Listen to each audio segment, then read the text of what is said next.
Tom Campbell here. I and MBT Events hope you like this video. It was made possible by donations from our supporters. If you're one of them, thank you so very, very much. If you're new to MBT and find something of significant value in our videos, please consider supporting their production through our Patreon account or through a one-time donation. It would be very much appreciated. The links are in the description below. Thank you. Hello, Tom. Thank you for being here today. We have a question for you from one of your readers, from Roxana. Tom, when he's referring to the afterlife, he's mentioning the database that contains the films of our lives. That's fine, but there's another aspect he never mentions, or at least I never heard of. Those spirits, before reincarnating, are not in the database. They're an energy, and they have a form, a spherical form. Some of them are spirits of light, depending on their consciousness level. There are portals in this world. I would like very much to hear Tom addressing this topic. Portals are surrounded by light spirits, and it's very difficult to approach those areas. Spirits need a soul and matter in our world. Could you discuss these things from your MBT perspective? She has some beautiful metaphors that are her special metaphors, her special way of receiving the information. Could you sort out for her the things that she's mentioned and rearrange it into what MBT would say about it? Well, I can tell her kind of what I know about it and maybe intertwine, the metaphors that she uses and see where they go. But of course, the key thing here to remember is that people get data streams, people have experiences. Okay, that's the data stream comes to you. Now, the experience isn't necessarily what's in the data stream. The experience is how you interpret that data stream, which changes it quite a bit. Okay, you can only interpret things based on your own experience. As you experience things that are outside of your experience, they are difficult to interpret. And what you will do is you will make up something that, to the best of your ability, describes those things. Okay, and that's just the way it works. Now, that's not something that only happens in non-physical reality. That happens in this reality all the time. You listen to my words, you'll hear my words, and then you will interpret those words, not necessarily in the way I intend them to be interpreted, but you will interpret them in the way that makes sense to you, in a way that filters them through your own experience base, your own background, your own beliefs, your own fears, your own love. All the things that make you up will be part of how you interpret the data that you receive. Okay, so the first point to make is stay skeptical of everything. And that's one of the reasons you have to stay skeptical of everything, is that you can't tell that you are making things up. It's not an intellectual process that you go, oh, I don't really understand this very well, so I'm going to have to make something up that explains it to me, makes it seem rational to me. It's not in the intellect. All this happens beneath the intellect. So it's at the intuitive level. And typically we don't worry so much about sound and sight as we do about feeling. It's not so much about what we see as to what we feel. And then we describe those feelings. Often we describe those feelings in terms of sight and sound, even though that's not really the origin of where they're coming from. They're coming, we get feelings because we can't really turn those things that are unusual for us into objects. They don't fit objects. So they're feelings. But then when we describe them, we tend to make them objects because that's the way our language is. Our language was created and developed to describe things and feelings that we encounter in daily life. So they're all centered around a material viewpoint of reality. We've got nouns that, name everything that we find in our world. And we've got words that explain our emotions that we feel, inside, and the way we feel about all those things and so on. So that's our language. So that's also how we think. We think in terms of language. If you don't have a language, you don't really have a clear process for not only communicating, but you don't have a clear process for thinking either. We think in terms of language. That's why people speaking different languages also kind of see the world differently. They think differently. They interpret things a little differently. All right, so we've heard what the question was, and there's lots of imagery there that is her interpretation of the data that she receives. And that would be true no matter who we're talking to. That's just a fact of life that it's true for all of us. What we see as reality is our interpretation of the data that we receive. And it's limited by our experiences, our fears, what we know, the things we've read, the people we've talked to, all of our experience is what limits them. So she talked about the idea that, first off, the idea that in the database, the films of our lives, she said.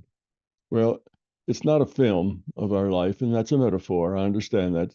She knows it's not a film, but that's a metaphor that people use. But it's really not at all like a film. A film is just something you watch. This has so much more detail in it. In a film, you only get to see what's been put on the film. And in this database, you can stop that film and say, oh, what is that actor feeling? Oh, where did those feelings come from? Oh, how did he end up with those feelings? Oh, what's that actor's attitude about the nature of reality? Oh, what's that actor's attitude about, children or anything else you want to come up with? And you've got all this dimension. Where in a film, you just have an actor doing what he does in this particular film. So a film is a decent metaphor because it's, like what we did in our life is there, sort of like a movie. But there's so much more to it than that. It's 1,000 times more rich in the information that it contains than what you could contain in any film. Just a single individual's life would probably have to have 1,000 films to capture, just that one life and all the aspects of it. It would be very difficult. So that was the first metaphor. But okay, the film is good enough. We know what she means, all that data in the past life. All right, and then she talks about spirits. And from what she said, there's a difference. Or she said all the spirits need or want a soul. And that does not, so now she has a spirit and a soul is two different kinds of things. And I don't see it that way. For me, spirit, soul is all one thing. You can even call it mind or consciousness. An individuated unit of consciousness is what we call the soul.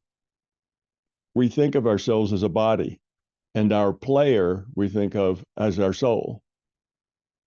The player is the piece of consciousness that makes all our choices, because we actually are a piece of consciousness, not a human being running around on planet Earth. All that's a virtual reality. Doesn't actually exist. It's just computed. It's not a real thing. It's a computed thing. Now it's real to us because we're in that virtual reality. And anybody who's in a virtual reality, that virtual reality seems entirely physical and entirely real. And you have to interact with other people there. You have to interact with the rule set. So, in my viewpoint, our consciousness is what we call soul. That's that part of this that really is alive. It really is real and fundamental. The virtual reality is not fundamental, it's just a created thing. She talks about spirit needs soul. So she thinks soul and spirit Yeah. are two different things. It's not matter and soul, but soul and spirit are two different things. And you're So saying they're the I, same. Yeah. I kind of pull those all together and say Yeah. they're all of the same thing. Mhm. That spirit is just another word that we refer to when we're talking about who we really are. You know, Yes. what are we really? Are we really just this what they say meat suit? This flesh and bone in here, and no, that's not who we really are. Yeah. That is virtual flesh and virtual bone in a computed reality. That is not fundamentally real. The only thing that's fundamentally real is consciousness. So we say then that we are spirit or we are soul. Basically, that's saying we are consciousness. Yes. That's in my world. That's in the MBT world. Okay, I'm telling you the way MBT views things, the way I view things. That's not necessarily the way it is. It's just the way I and MBT view things.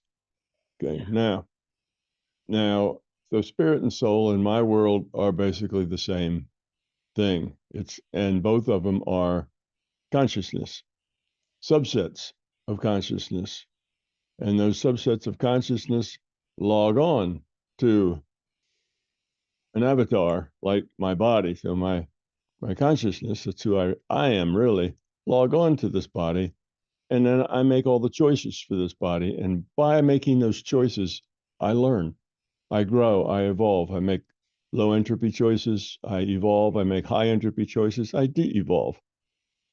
So that's kind of, the way I see it. I try to keep it simple and not Yeah. have too many components in it. Now, she talks about clusters of spirits, and these spirits center around portals and that sort of Yes. thing. How would you Now, describe a portal in MBT terms? I think I know what she means. Oftentimes people have an image or a metaphor of a certain type of portal. Maybe it's a geometric pattern. Maybe it's a focused around white light, something like that. How would you translate that into MBT? And is there a difficulty in accessing? Is that the difficulty in accessing consciousness that some people have, or the well, difficulty not the difficulty in traveling in you consciousness know, that the some people reason have? the reason you end up with portals is because people have the idea that there's here, the physical reality, and then there's there, the non-physical reality. So these are two realities, and in their mind, they make that two different spaces. So they're in the physical space or they're in the non-physical space. And they're two different places, two different spaces. So the way you get from one to the other is through a portal, some kind of connection between the two, you see? So portal then becomes the metaphor for the connection between two different kinds of reality frames, the consciousness frame or the non-physical frame and the physical frame. So that's where portals come from. It's our metaphor for that interface. Actually, there is no interface. It's not that way. Everything is consciousness. This is a virtual reality created by consciousness. You are a piece of consciousness. You live in the realm of consciousness. You're just playing this multiplayer game in order to help yourself grow up and make better choices. So it's all consciousness. And there really isn't portals. A portal is just a metaphor because we have these other metaphors of here and there, two separate planes of existence, or what else do they call them? Dimensions. We're in separate dimensions, but dimensions, planes, all of that is not really the way it is. We are consciousness, and we're always in consciousness.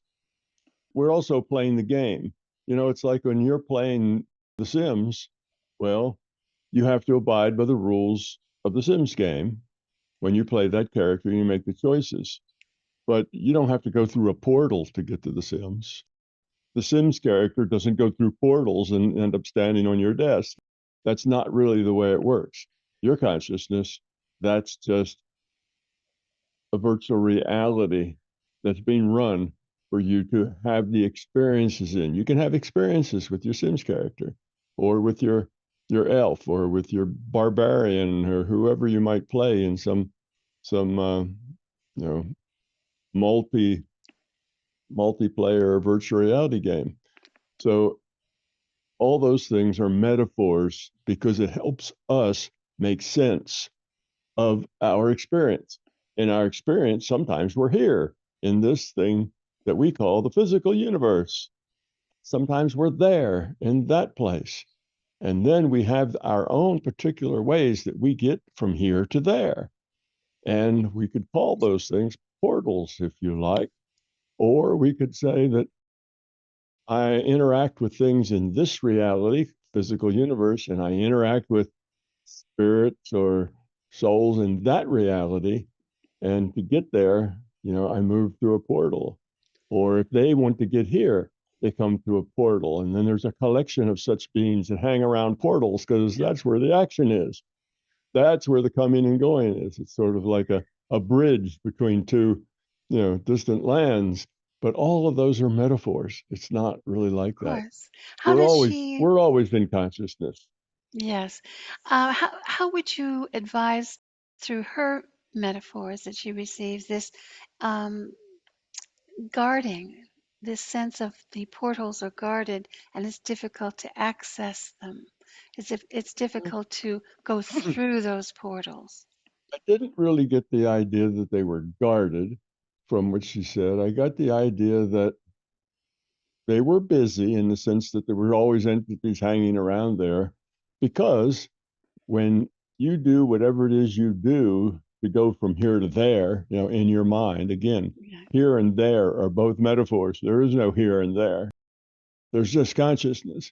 But make the metaphor that there's a here and a there. And when you go there, you have experiences. You interact with entities. You have conversations. You do things and see things. And because whenever you go there, there are entities there that you interact with, then you assume that these entities hang around the portals, you see. But that's not really what's going on. It's not that there are portals and entities are hanging around the portals. When you go to these other reality frames, you are still getting a data stream. You are a piece of consciousness, a subset of the larger consciousness system. The larger consciousness system is giving you a data stream that is about some other reality, some reality that you would call from this reality non-physical. And you believe you've gone through a portal because how else would you get from here to there? You need a portal to get from one reality to another in your mind. These again are metaphors. So when you get there and you're getting this data stream, so it's not so much that this is this is the real reality and the physical reality is the fake reality. It's not that. When you're in this virtual reality, you're getting a data stream that defines the virtual reality.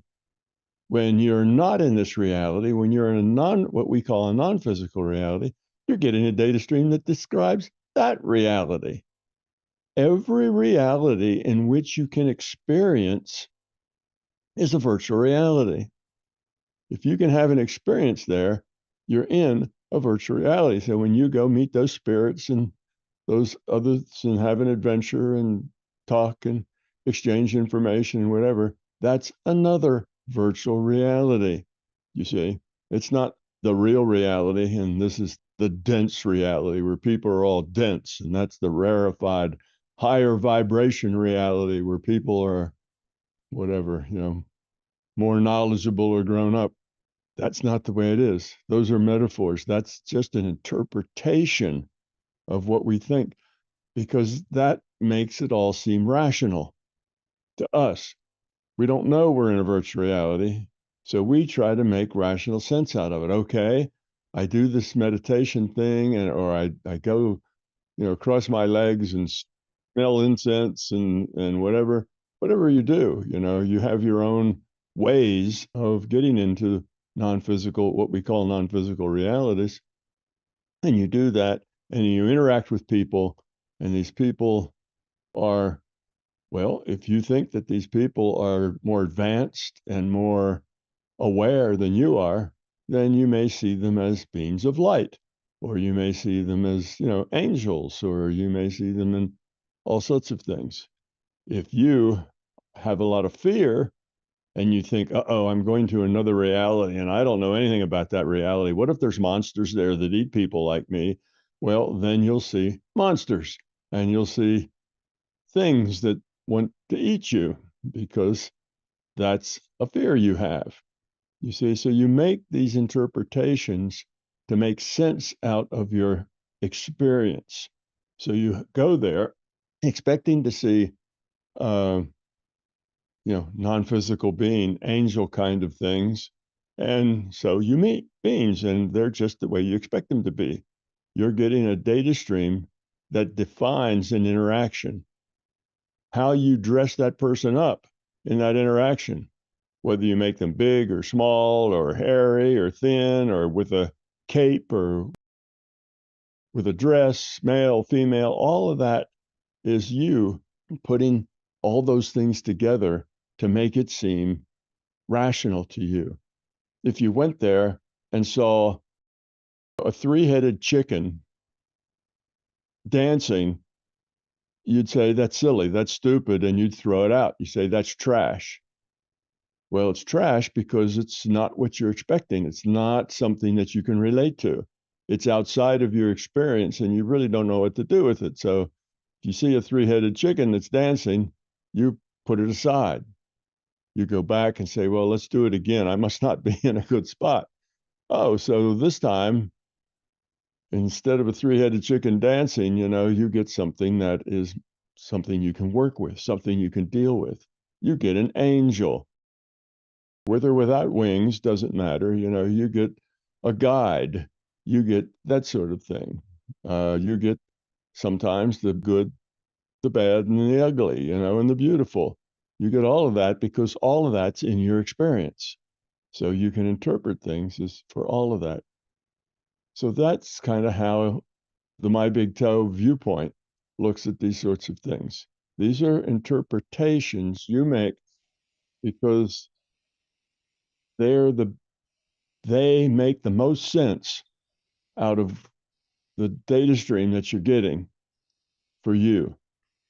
Now, if you grew up in a place that never ever had the concept of angels in it, you wouldn't see any angels. How would I address the fact that she finds these places hard to approach? That's what she said. Well, I think that's because they're kind of, oh, I don't know, emotionally, one sees them as kind of sacred spaces, particularly if they think they're going into like the sacred world. This is the place that religions talk about. You're kind of in a heaven kind of space, and you're expecting beings of some power and knowledge, and all of that's a little intimidating. So it's a little difficult to approach. It's difficult because they have all that power that you don't have, and they have all that knowledge that you don't have, and you're feeling kind of small. And you just don't strut in and say, "Hi guys, what's happening, bro?" That would just not work. Way too informal, way too arrogant, it just couldn't work at all. So you have to approach with care. And you would expect that they would not be particularly that interested in chatting with you because you don't know much, and you're from the dense side of reality that doesn't know anything. So why would they want to talk to you? So you have a little bit of emotional sense to be careful, be super polite. Uh, don't be a bother, but try to get the information or the understanding that you're trying to get.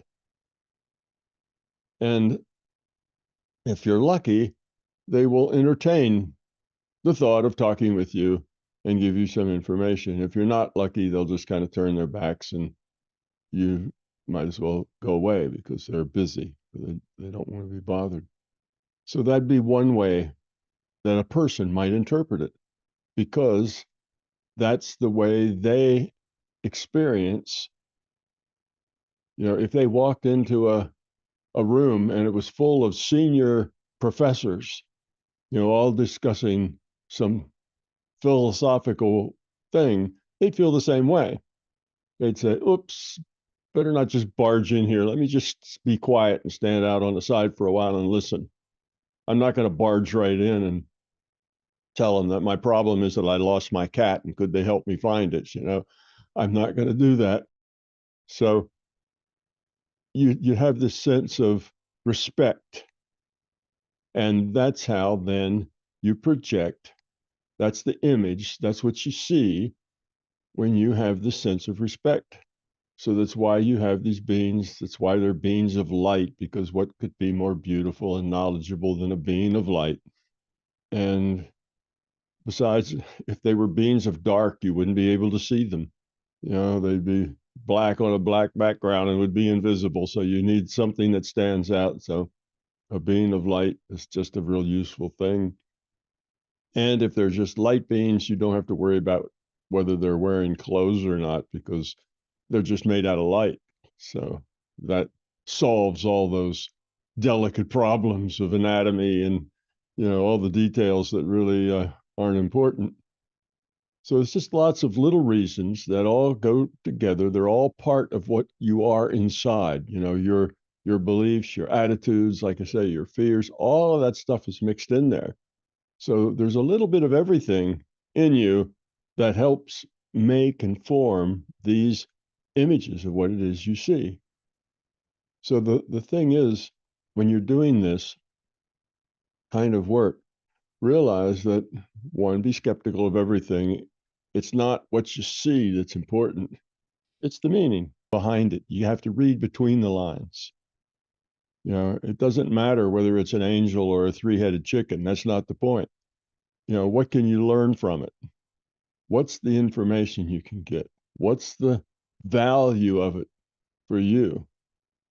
And even if the value is just basking in their magnificent light and it makes you feel good and strong and better when you come back, you feel happier and more complete. Yeah. Well, then that's the value of it. See? Yeah. So you say that's the value. And whenever you need that little sense of feeling complete and okay and stable, well, go there and do that, make that connection. And that will be your way of kind of connecting with the deeper part of you. And that's good thing to do. So we come up with descriptions of what it means to us from the data stream. So you are getting a data stream, and almost always that data stream is there for you to learn from it. It's the larger consciousness system sending you a data stream, and it gives you information. It gives you, ideas and feelings, or allows you to have the ideas and feelings that help you grow up. So what you need is just to be aware of a higher realm of existence. Well, there it is. You'll go there and you will find and you will interpret a higher realm of existence. And that's an important lesson. Oh, there is a higher realm of existence because I've been there. Mm-hmm. And you see, now that makes it real for you. That makes it more solid because you've been there, you've experienced it. So it's not the details of what you see or feel, it's read between the lines. What does it mean?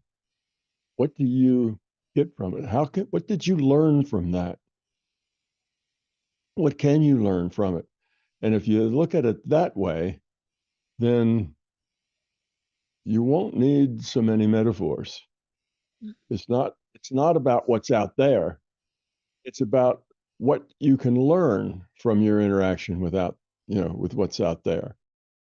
I think that's very good advice, and I think your advice on the how to approach what she feels is and what she perceives is difficult to approach those areas is very sound advice. I've run into that before. If you have a very patient, very humble approach, you have a much and step back from yourself. You have very much better chance of Exactly. learning something that way. Exactly. And So that's really the point. You see, if you're humble and open, then you are ready to learn. If you're arrogant and full of yourself, you're probably not going to learn much. The only way you learn then if you get hit between the eyes with a 2x4, something really dramatic happens to you, then you might learn a little something. But if you're past that point of being the mule that needs to be switched with the stick, if you're past that point, then you offer humility. You know that you know very little. You're welcome for anything that you could learn, and you're very conscious about your growth and what's there. And you're open to whatever you get, and you're grateful whatever you get. You don't have any demands or anything else. So when you approach that way, then that's a way that you're open for learning. That's the whole point. The whole system is geared to help you learn.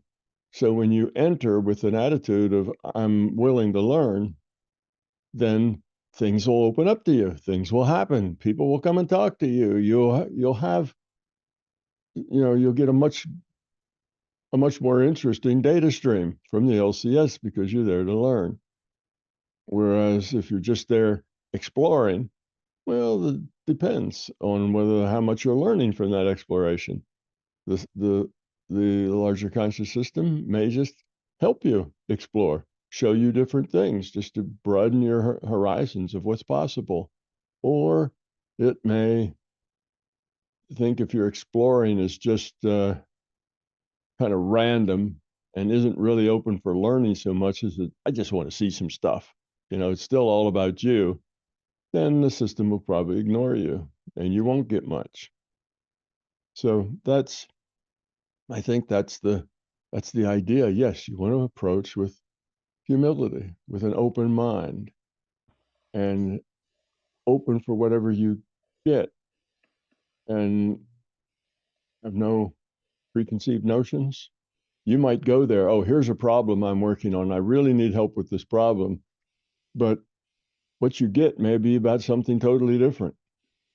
So you just need to be open everything. If you go there with a reason, oh, I want to solve this problem. That's why I'm doing this. And your mind's fixed on that, you may come back empty handed because that's really not what the system believes that you have to learn something else first. That's really not the problem. You just think it is. There's another bigger problem by which that other problem would disappear if you got the bigger problem, and the system is going to work on that with you. well, I think you framed all of her metaphors nicely in light of the MBT theory. Those uh, units of consciousness hanging out before reincarnating again, she has them as spherical forms of light, and she sees different levels of quality of consciousness too. It's all a matter of uh, that those are just consciousness, and that's I think what you're emphasizing, consciousness and learning.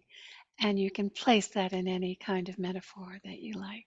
Right. You can make them spherical, things. You can make them square things. You could do anything you want. The shape is irrelevant. It doesn't matter.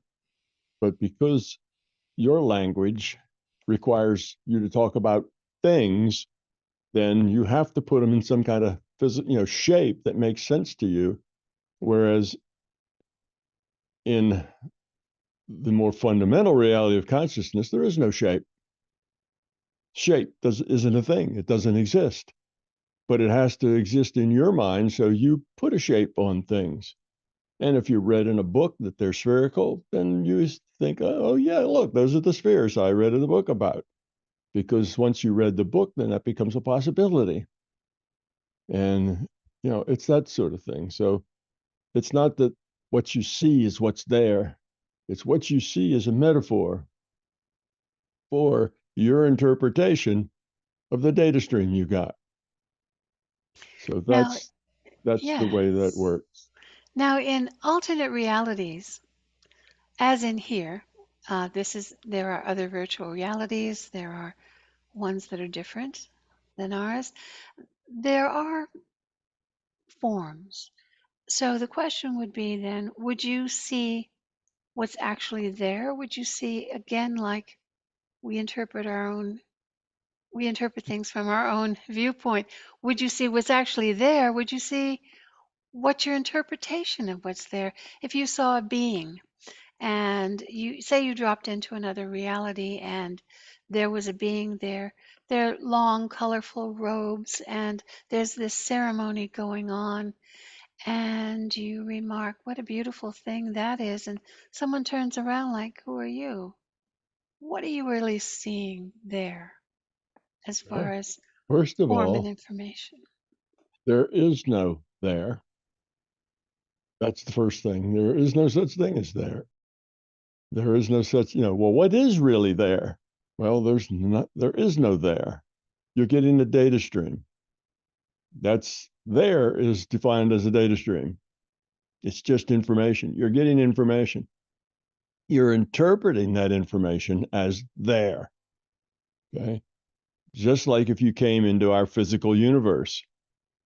Okay. That's a virtual reality. It's a data stream. You interpret it as a physical universe. So you go into some virtual reality and you interpret it as a celestial space where angels fly and this and that, and something's going on. Or you come into one and who knows, maybe there's a bunch of people standing around a hole or something and you're wondering what they're doing. And one of them turns around and says, oh, who are you? Why are you here? Okay. Well, you're getting data and you're interpreting the data as there. Now you're there and there's things in it. That's your interpretation of the data. So to begin with, there is no there, only your interpretation of the data stream that you get. Now, depending on your own makeup and depending on what kind of data the system is sending to you, the story unfolds. Okay. So the system's character, says, oh, what are you doing here? All right. Now you have to come up with some plausible explanation. Oh, I don't know. I just kind of dropped in, and then I was someplace else and I was just here. I don't know what I'm doing here. I'm just observing to see what's going on. What are you folks doing all standing around that hole? And they may say, be gone, and you disappear, or they may say, well, come on over. We'll show you. And then you might get some fear. Oh, what if when I get there, they push me in the hole? Uh-oh, I better run. Or you might say, oh, well, thank you. Let me go look and see what's going on, because you don't have that fear. The whole story that unfolds is an interaction between you, your past experiences, your level of fear, and the data that you're getting. And it's all occurring in consciousness. There is no there. It's all occurring in consciousness. And for the most part, these are single player games. Most out of body is a single player game. So that person that came over and said, well, what are you doing here? That was an NPC. That was a character that the larger conscious system created to go interact with you. And that system could have said something, come over and go, boo, get out of here. You don't belong here. Or it could have had somebody say, oh, we've been waiting for you. Yes, we've been waiting for you to show up. Okay, come. Here's where you need to go. And they take your hand and lead you someplace. It could be any of those things. The larger conscious system is giving you a data stream to help you learn and grow. Depending on who you are and your level of growth and your level of fear, it could turn into a fear test. And just to see whether you're going to jump and run or whether you're going to take the next step and see what's next. And that would tell the system maybe next time what it ought to do and how it should work with you. So that's really what's going on there. There is no there with things and stuff and people in it. It doesn't exist. It's all information. Remember, R equals I, reality equals information. So this is the way consciousness works. So it's you and the larger consciousness system playing a unique game made just for you. Thank you, Tom, for that. Thank you, Roxana, for the interesting question, and I hope that covered all the MBT bases for your metaphors. I and MBT Events hope you liked this video. We will continue to post videos for free on my YouTube channel, but please understand, these videos are expensive to produce. They represent many thousands of hours of production and editing, as well as all the necessary audiovisual equipment, computers, and software. If you find something of significant value in our videos, please consider supporting their production through our Patreon account or through a one-time donation. It would be very much appreciated. The links are in the description below. Thank you.